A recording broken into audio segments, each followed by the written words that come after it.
thousands and thousands of years ago.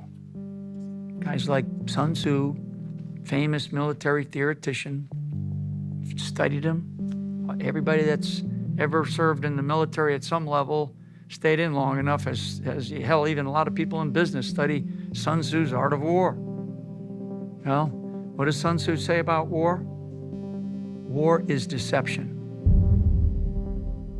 A war can be a war in the narratives, in how information is deployed in order to manipulate the belief system of people.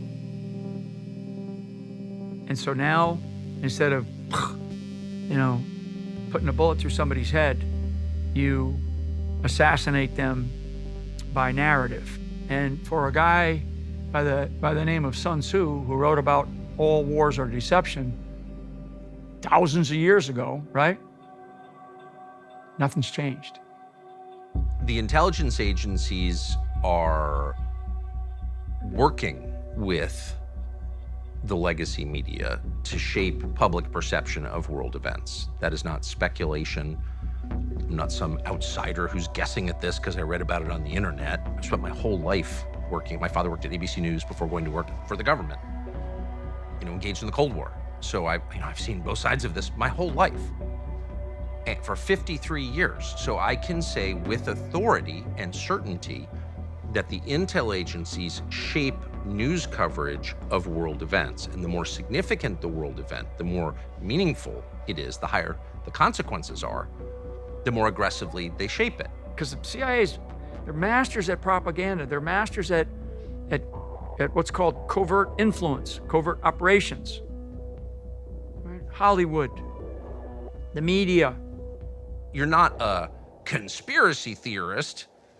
You're an observer of verifiable reality if you state factually the news organizations of record, Washington Post and New York Times, are working with the intel agencies to lie to the public and to hide relevant information from the public. That is a fact. Yeah, Eisenhower had his own imperfections. JFK had his own imperfections, but they understood that there was something not right. And Eisenhower was really the first in a very somber warning. In the councils of government, we must guard against the acquisition of unwarranted influence, whether sought or unsought, by the military-industrial complex. He used this term, the military-industrial complex, and back then, in Eisenhower's era, it was not very well developed. Now we have a services complex as well, and it seems that there are too many of our leaders in the federal government, in the Department of Defense, that really put the interests of themselves, their crony contractor friends, and their careers over the national interest. Why did a guy like John F. Kennedy get assassinated? He got assassinated because he called out something that he knew to be a corrupt component of the government that was trying to usurp his authority as the duly elected president of the United States of America. I think the assassinations of the 1960s are worth reassessing because they tell you what the system is capable of. Not just individuals, but the system in which they live, work, and thrive. The imperative to preserve that system is so overwhelming that individual players in the system can be sacrificed in the name of preserving it. Like, you just need to understand the stakes here. So if you're Flynn and you're standing up and saying, wait a second, in retrospect, I think it's fair to expect that they would effectively try to kill you.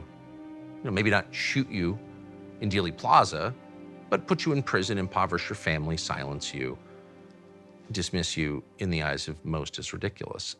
I thought it was an opportunity to take a hard look at organizations, one of which I ran, and I knew a lot about other aspects of the security state, because it's not just the intelligence community, it's the Department of Defense. It includes the Department of State. It includes places like the White House itself.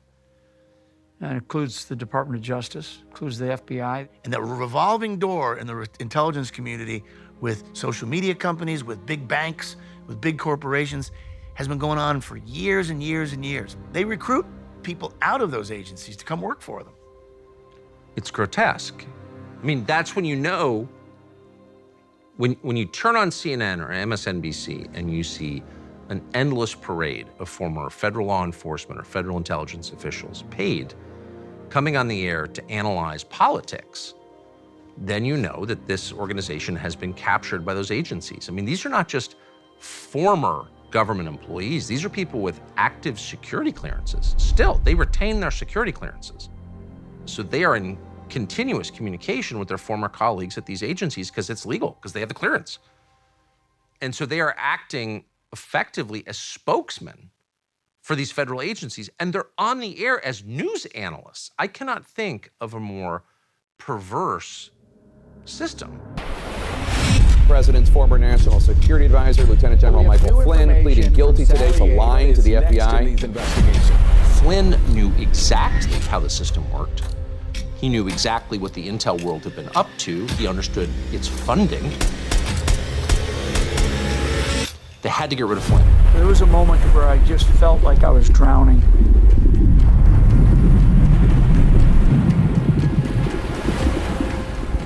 And so I'm in there with these other political appointees. They're all supposed to go in there and tell what they believe to be the truth. What they did was they took my assessment and they wanted me to change it. And I was like, I'm not changing it. He was, by definition, the most dangerous possible person for Donald Trump to hire. President Obama said, but I do have one specific recommendation. Stay away from Michael Flynn. He's bad news.